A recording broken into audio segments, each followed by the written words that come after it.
Janus, a Lantean scientist who lived some 10,000 years ago in the city of Atlantis. Janus was a curious and creative scientist who proved himself to be one of the most brilliant and prolific minds among the ancient civilization that spanned many galaxies.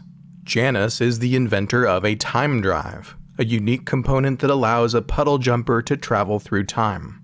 And when Elizabeth Weir used the drive to travel to the city from the future, it was Janus who helped her to survive and to preserve the legacy of the ancient city.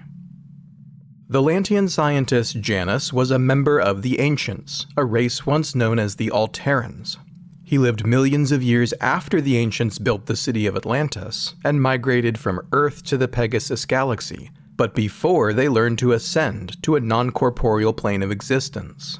Indeed, Janus was a part of the final generation of Lanteans to dwell in Atlantis, during the Wraith's first great siege upon the city.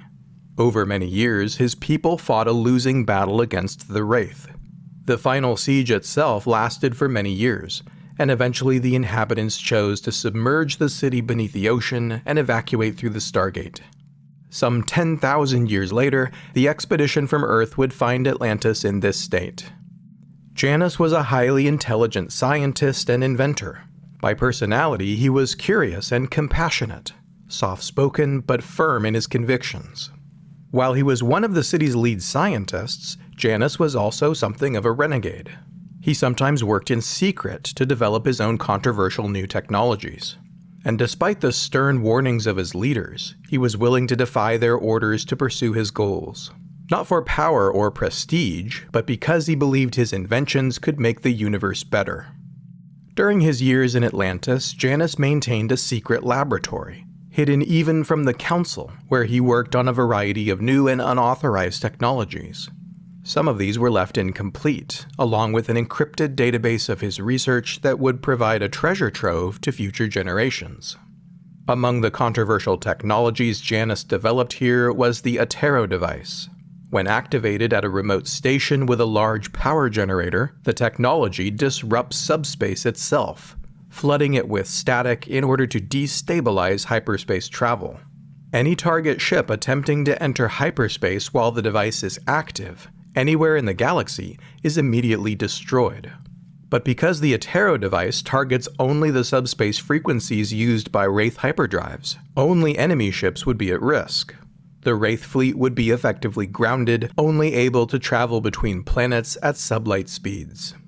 Janus tested the technology for 3 days, and then shut down the project due to unforeseen side effects. Because the Stargates also make use of subspace, the radiation created by the device causes a massive power buildup within a gate connected to an active wormhole, enough to cause the Stargate itself to explode. With millions of lives at stake across the Pegasus galaxy, Janus shut down the project. The Attero Device would not be the Lanteans' salvation after all. As Janus and the Lanteans prepared to evacuate the city permanently, Dr. Elizabeth Weir appeared in their midst, using Janus' own time travel technology to arrive in a puddle jumper from 10,000 years in the future. Janus befriended her, happy to learn that the Ancients' own descendants from Earth would one day rediscover the city. Though he was condemned by the Lantean Council for defying their order not to pursue time travel technology, Janus sought to convince them to help Dr. Weir return home and save the city from its inevitable destruction. This was the generation of Malia, a member of the Lantean Council. It was the generation of Moros, a fellow council member who himself would ascend sometime after relocating to Earth, eventually retaking corporeal form as the legendary Merlin. And it was the generation of Janus Lal, a fellow ascended ancient who would be sent to pursue Merlin and thwart his efforts to create a new weapon, and who took on the name Morgan Le Fay. When the Council of Atlantis forbade any further use of the time ship following Weir's arrival, Janus assisted Elizabeth with a new plan to try and save the city. She was put into stasis, to be automatically awakened every few thousand years to rotate the 3 zero-point modules powering the city's shields. Should the power reach critical levels, he also programmed the city to release from the ocean floor and rise to the surface. Though Janus was forced to abandon his home, he helped to ensure that Atlantis would survive the next time the expedition from Earth discovered it. After Janus and the last surviving ancients traveled through the Stargate to Earth, they spread out to various worlds in the Milky Way galaxy.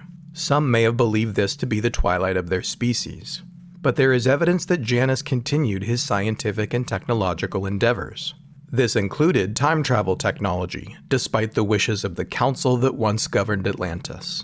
On the planet where the Tok'ra resettled the former colonel and retired criminal Harry Mayborn, SG-1 found signs that an ancient had once visited this world, an ancient with the ability to travel through time.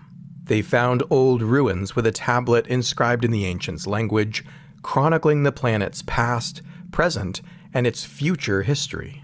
After searching the surrounding area, they discovered one of the most advanced pieces of ancient technology ever discovered. A Puddle Jumper, very much like the ships in Atlantis, but augmented with a unique drive that allows it to be piloted backward and forward through time. Was Janus the inventor of this time ship too? While we do not know for certain, this seems likely. Before saying goodbye, Janus collected his research notes, telling Elizabeth that he intended to build another time ship, though he knew the council would be watching him closely. He evidently succeeded.